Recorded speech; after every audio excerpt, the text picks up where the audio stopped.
Je m'appelle Emmanuelle Estève, je suis l'adjointe de direction de 3IS, site d'Elancourt. 3IS étant une école de cinéma, d'audiovisuel, de son, de spectacle vivant, de cinéma d'animation et jeux vidéo, et bientôt de l'acting.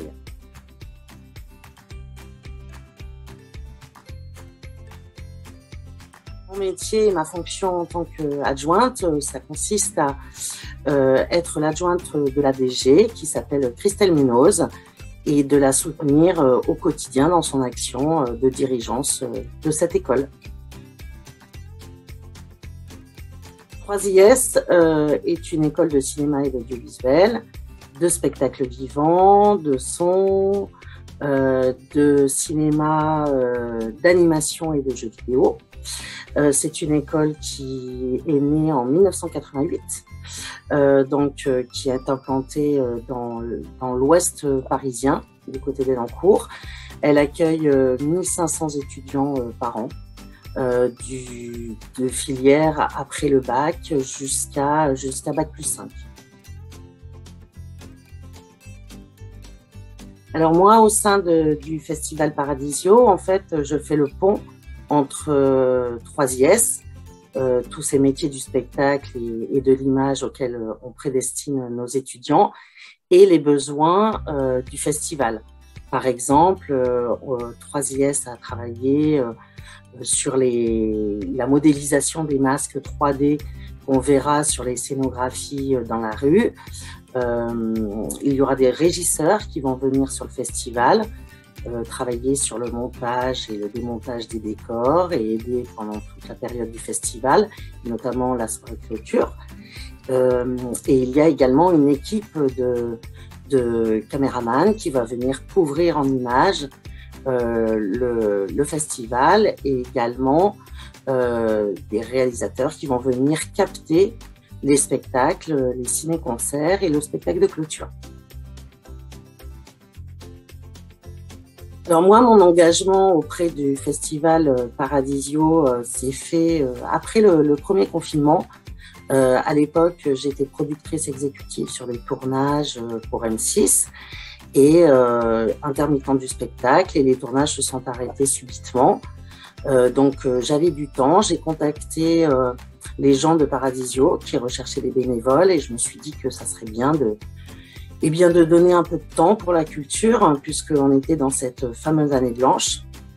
Et quelques temps après, il se trouve que je suis rentrée à 3IS sur ce poste-là, et ça m'a paru assez évident de faire des ponts, étant donné que les métiers auxquels on destine nos jeunes correspondent tout à fait au large panel que propose le festival, aussi bien sur la projection de films anciens, mais de spectacles de rue, mais d'un spectacle vivant, de conférences.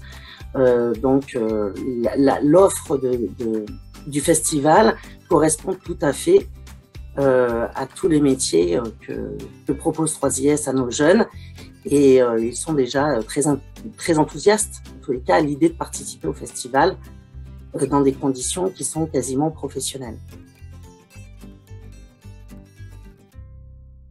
Alors, dans la programmation de cette année, moi, je vais découvrir, puisque c'est la première fois que je participe au festival, et en fait, tout m'intéresse.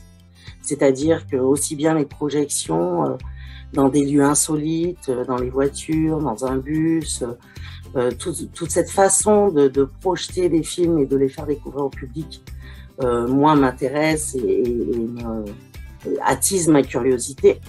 Mais aussi les conférences, tout ce qu'il y a autour, parce que je trouve que c'est toujours très intéressant de voir les films, mais aussi d'écouter les gens qui savent en parler.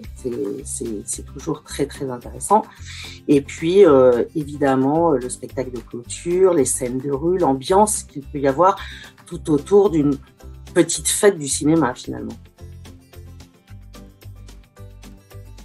Alors moi, j'ai très hâte de voir déjà l'édition 2021, mais s'il faut réfléchir à l'édition 2022, il y a certainement des choses, on pourra certainement aller plus loin, notamment je pense à du travail en 3D, peut-être des reconstitutions de scènes cultes en 3D, Voilà, il y aura encore plein de choses à développer, à mon avis. Mes films anciens préférés, parce qu'il y en a plusieurs. Alors déjà, il faut déterminer ce qui est ancien, hein, parce que ce qui est ancien pour moi n'est pas forcément pour d'autres. Ça dépend du curseur lequel on met. Mais j'ai pensé à un film, moi, que j'aime beaucoup, qui s'appelle Lettre d'une inconnue, de Max Ophuls.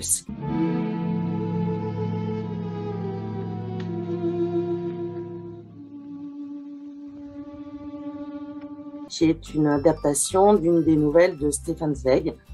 Et Stefan Zweig a été assez mal adapté. En tous les cas, là, c'est une adaptation qui est réussie à mon sens. Après, on pourrait en citer plein d'autres. Hein. Il y a des films, enfin voilà, magnifiques et c'est ce qui est super et c'est ce que va montrer le festival. Donc il y a La lettre d'une inconnue de Max Ophuls, mais il y a aussi, je pense, à un film qui m'a intriguée quand j'étais jeune et qui s'appelle Fahrenheit 451.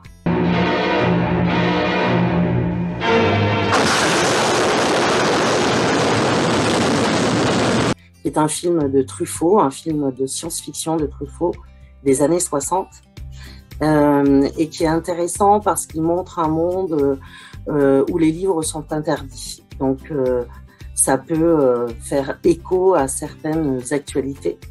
Voilà, et c'est là où on reconnaît les vrais auteurs, c'est quand voilà, ils disent des choses bien avant tout le monde et bien avant que ça arrive. Et c'est pour ça qu'il faut aller voir des films, en fait.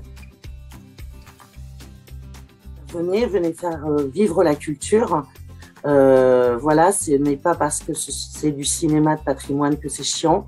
Au contraire, parfois on s'aperçoit que dans le temps, les gens avaient un ton et avaient un regard qui était tout à fait léger, appréciable. Et voilà, donc c'est pas parce que c'est noir et blanc que c'est emmerdant, pas du tout.